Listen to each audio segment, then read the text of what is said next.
গল্পতরু চ্যানেলে আপনাদের সাথে আছি আমি রাজ। পড়ছি লীলা মজুমদারের একটি রহস্য গল্প, ছায়া। কাঁচজোড়া বাক্সে পড়তে পড়তে ডাক্তারবাবু বললেন, তা বলবে তো? তা বললে তো আর হবে না গোপেনবাবু। সব জিনিস যুক্তি দিয়ে ব্যাখ্যা করা যায় না। এত লোকে দেখেছে, সবাই কি আর মিথ্যে কথা বলে? গোপেনবাবু নরম গলায় বললেন, না, ঠিক তা বলছি নে। তবে কি জানেন, আত্মার যদি অসীম স্বভাব হয়, তবে তার একটি সীমাবদ্ধ রূপ কি করে দেখা যাবে? চৌধুরী মশাই বললেন, সীমাবদ্ধ রূপ আবার কি? আত্মার বিস্তার যেমন অসীম, তার ক্ষমতাও তেমনি অসীম। একটা সীমাবদ্ধ রূপ নেওয়া তার পক্ষে কিছু শক্ত কাজ নয়। দানু বললে, আর বাপু, আর রূপও নিচ্ছে না এক্ষেত্রে, শুধু একটা ছায়া নিচ্ছে। ধরাও যায় না, ছোঁয়াও যায় না। ভেতর দিয়ে গঙ্গার ওপারের গাছ দেখা যায়।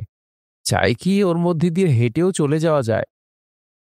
চৌধুরী মশাই শিউরে উঠে গায়ের চাদরটা একটু ভালো করে জড়িয়ে নিলেন। আসলে কি জানেন গোপেনবাবু, বিয়ে থা তো আর করলেন না, তাই সব জিনিস যুক্তি দিয়ে বুঝতে চান। পৃথিবীতে যে এমন বহু জিনিস আছে যার সামনে যুক্তিতর্ক খাটে না, এই অভিজ্ঞতা আপনার হবে কোত্থেকে? ডাক্তারবাবু উঠে দাঁড়ালেন।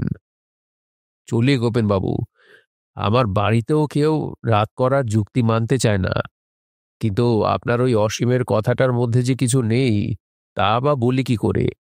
তবে কি জানেন, 6 ফুট লম্বা মানুষটার ফটো তো 4 ইঞ্চি বাই 4 ইঞ্চি কাগজে ধরা যায়।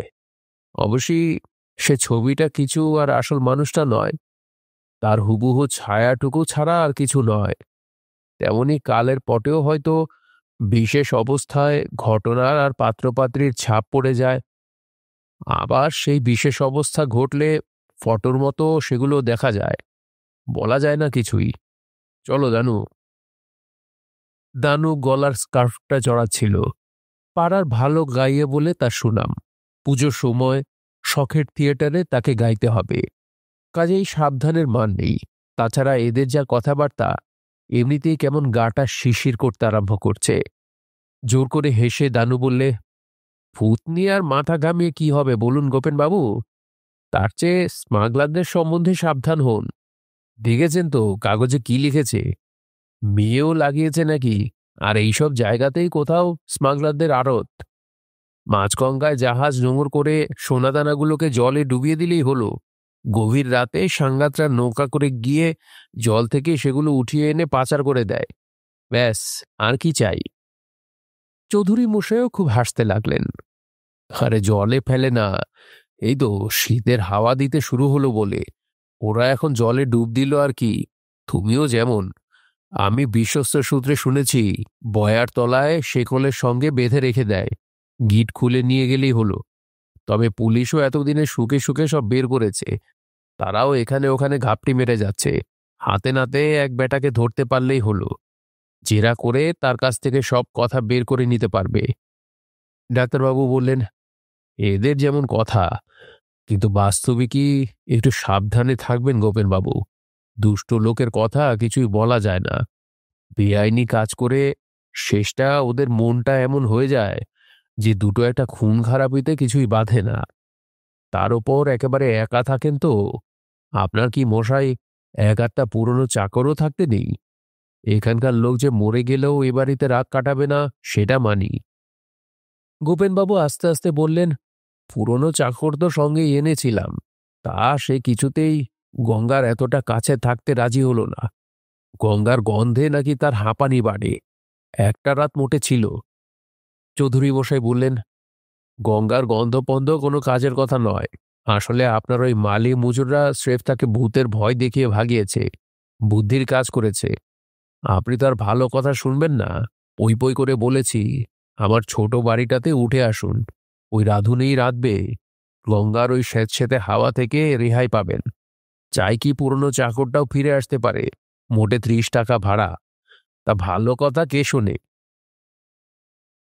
ওরা বিদায় নিয়ে চলে গেলে পর ছোট ফটকে তালা দিয়ে মোটা আমেরিকান তারের জাল ঘেরা বারান্দায় তালা দিয়ে গোপেনবাবু গঙ্গার ধারে বারান্দাতে এসে দাঁড়ালেন।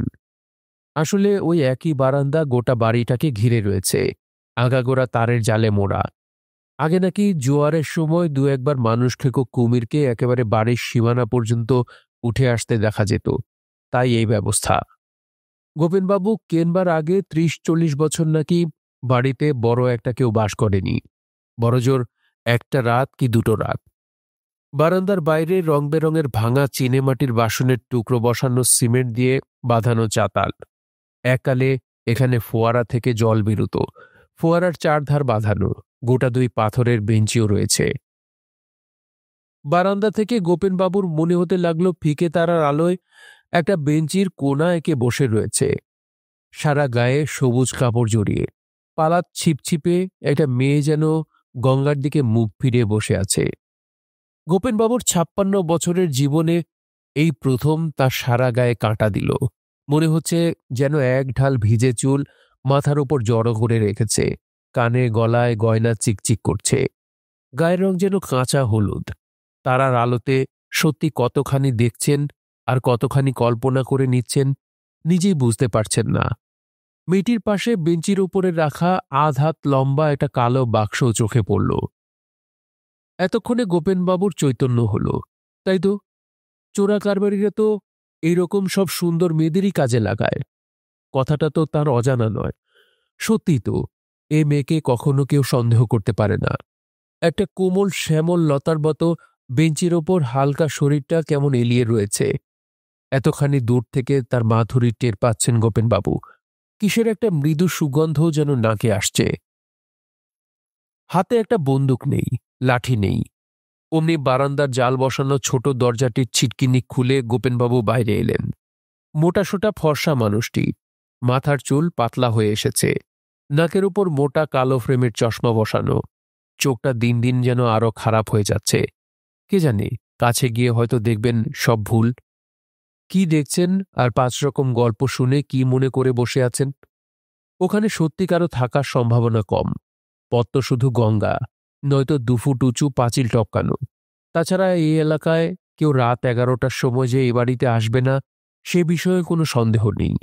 তবে এই এলাকাতে যারা থাকে তারা হলো সব আটপৌরে মানুষ। অমন মেয়ে এখানকার হবে কেন? বারান্দা থেকে ৪ ধাপ সিঁড়ি নেমে চাতালে বসানো এক মানুষ উঁচু লাল গোলাপের গাছের সারি পার হয়ে শুকনো ফোয়ারার ধারে এসে দেখেন যা মনে করেছিলেন ঠিক তাই, বেঞ্চিতে কেউ বসে নেই।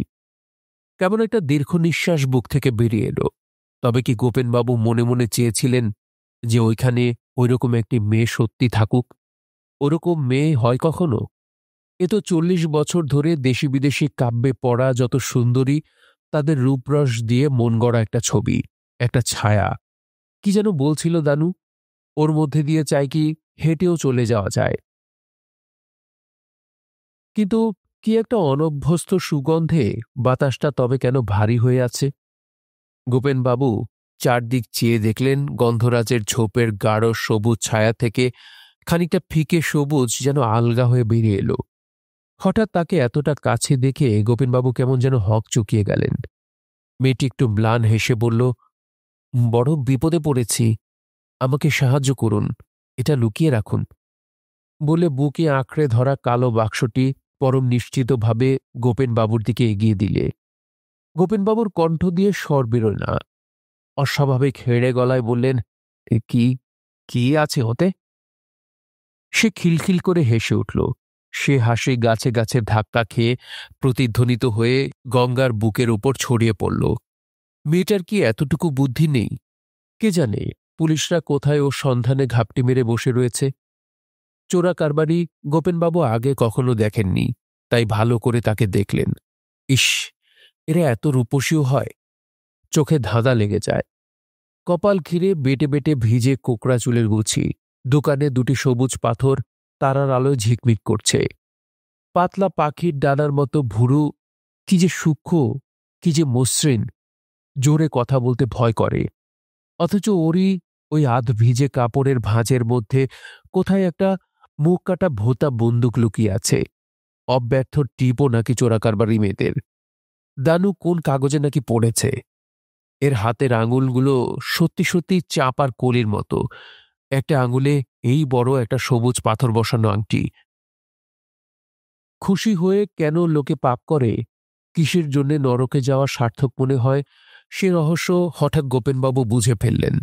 হাত বাড়িয়ে বাক্সটি ধরলেন। এত ভারী যে আর একটু হলে পড়েই যাচ্ছিল।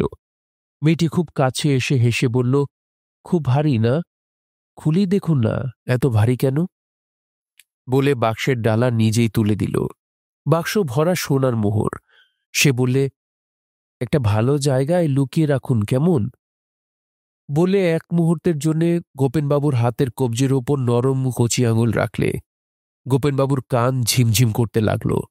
ভাবলেন, একেই বোধহয় সুখমৃত্যু বলে। পর মুহূর্তেই মেয়েটি অনেকখানি দূরে সরে গেল। বলল, ওগুলো আমার নয়, পরে গোলমাল চুকে গেলে বনানী দেবী বনহুগলি এই নামে পাঠিয়ে দেবেন কেমন? কিছু বলতে পারলেন না গোপেনবাবু। এক দৃষ্টিতে তার দিকে চেয়ে রইলেন। সে একটু একটু করে সরে যেতে লাগল। দেখতে দেখতে এতটা তফাতে চলে গেল যে এই তার সবুজ শাড়ি গাছের শাড়ির সঙ্গে মিশে যায়, আবার এই যেন ঝিকমিকিয়ে ওঠে। তারপর গঙ্গার ধারে সবুজ ঘাসে ঢাকা পাড়ের সঙ্গে একেবারে মিলিয়ে গেল। আর তাকে আলাদা করে দেখা গেল না। গোপেনবাবু বাক্স নিয়ে ঘরে এলেন। মাথার ভিতরটা একেবারে পরিষ্কার। কোথায় লুকোতে হবে আর বলে দিতে হলো না। চাতালের সিঁড়ির পাশেই পাতাবাহারের নিচে মাটির টব সরিয়ে ছোট্ট খুপড়ি দিয়ে গভীর একটি গর্ত খুঁড়ে তার মধ্যে বাক্স পুঁতে যত্ন করে মাটি চাপা দিয়ে টবটি আবার যথাস্থানে রেখে নিশ্চিন্ত মনে শুয়ে শুয়ে পুলিশের লোকের জন্য অপেক্ষা করতে লাগলেন। এলো তারা ঠিকই ঘণ্টা 2 পরেই। সঙ্গে তাদের চৌধুরী মশাই। গ্রাম পঞ্চায়েতের পাণ্ডা তিনি, এসব ব্যাপারে বাদ পড়েন না। বড় ফটকের ঘণ্টা দিয়ে একটু লজ্জিতভাবে এসে দুটো একটা মামুলি প্রশ্ন করল শুধু। জিজ্ঞেস করতে হয় বলে করছি স্যার, নইলে এদিকে যে কারো নদীর দিক থেকে আসা সম্ভব নয় সেটা আমরা খুব জানি। নদীতেও আমাদের লোক আছে যে, তবে মেয়ে ছেলেরা করতে পারে না এমন কাজ নেই, তাই একবার খোঁজ করতে আসা। আপনি নিশ্চিন্ত হয়ে ঘুমন গে, জালের দরজায় তালা দেন আশা করি। এ গাঁয়েরই কারো কারো সঙ্গে ওদের স্বর আছে, এতে কোনো সন্দেহ নেই।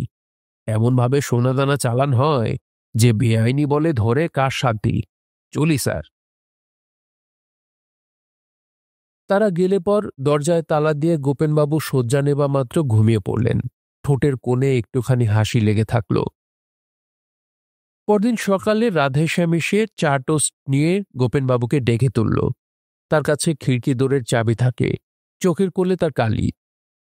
কি হলো রাধেশ্যাম? সে বললে, কাল রাতে গায়ে কেউ ঘুমোয়নি বাবু। সারা রাত খানা তল্লাশি চলেছে। আমিনদের বাড়িতে মেয়ে ছেলেটি ধরা পড়ে গেছে, তক্তপোষের নিচে সোনা। তাই দেখতে গেলাম। কি সদর মাইরি, কাঁদতে ইচ্ছে করছিল। গোপেনবাবুর হাতখানি কাঁপছিল। অনেক যত্নে পেয়ালাটা নামিয়ে রেখে বললেন, সোনা হয়তো আর কেউ এনেছে, ও মেয়ে আনবে কেন? সে তো তাই বলেছে, সে নাকি কিছুটি জানে না, এমনি বেড়াতে এসেছিল। আমিনের ঠাকুমা ওর ধাইমা ছিল, হেনা তেনা কত কি। খুব কাঁদছিল মেয়েটি। ওই দেখুন লরি এলো, ওকে থানায় নিয়ে যাবে। কি হলো গো বাবু? গোপেনবাবু পেয়ালা ফেলে আথালি পাথালি ছুটে চললেন। কাঁদছে মেয়েটা, হয়তো ভাবছে গোপেনবাবুই খোঁজ দিয়েছেন। কেমন অসহ্য লাগলো ভাবনাটা। লরির কাছে পৌঁছে দেখেন লাল নীল কাপড় পরা, এক গা সোনার গয়না পরে, ঠোঁটে গায়ে রং মেখে লম্বা চড়া এ কোন মেয়েকে তোলা হচ্ছে? আহ, বাঁচা গেল। রুমাল দিয়ে হাসি চেপে গোপেনবাবু ঘরে ফিরে রাধেশ্যামকে নতুন করে চা আনতে বললেন। সঙ্গে সঙ্গে দানুকে নিয়ে চৌধুরী মশায় এসে উপস্থিত। চুল সব উস্কো খুস্কো, উত্তেজনায় ফেটে পড়ছেন। দানু বসে পড়েই বললে, শেষটা গেলেই তো বাছা ফটকে, মেয়ে ছেলে হয়ে এসবে ঢোকা কেন? চা খাওয়ান গোপেনদা। চৌধুরী মশাই পা দুখানি মেলে দিয়ে বসলেন। দানু বললে, যাক, আপনার একটা বিপদ ঘুচল। চোরাকারবারি মেয়ে ধরা পড়ল, এবার ভূত হতে সাবধান। চৌধুরী মশাই বললেন, না, ঠাট্টা নয়। রাত্রে এমনিতে গা ছমছম করে, তাই কাল আর কিছু বলিনি। কিন্তু এবারের দুর্নাম কি একেবারে মিছিমিছি হয়েছেন? এটা যোগ্য বোসের বাগান বাড়ি ছিল, তা জানেন? দেউলে হয়ে যোগু বসও মরল, কে এক সুন্দরী বাইজি বাক্স ভরা মোহর নিয়ে নিখোঁজ হলো।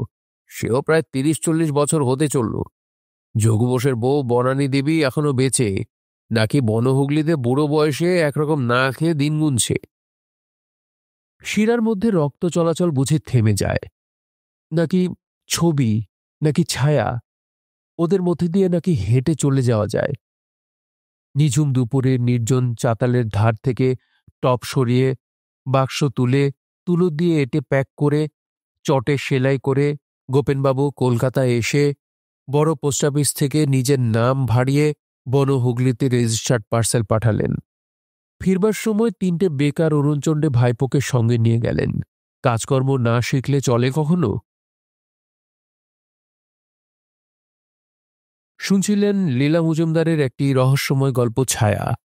গল্পটি শুনতে আপনাদের কাছে কেমন লাগলো তা অবশ্যই কমেন্ট করে আমাদেরকে জানাতে পারেন।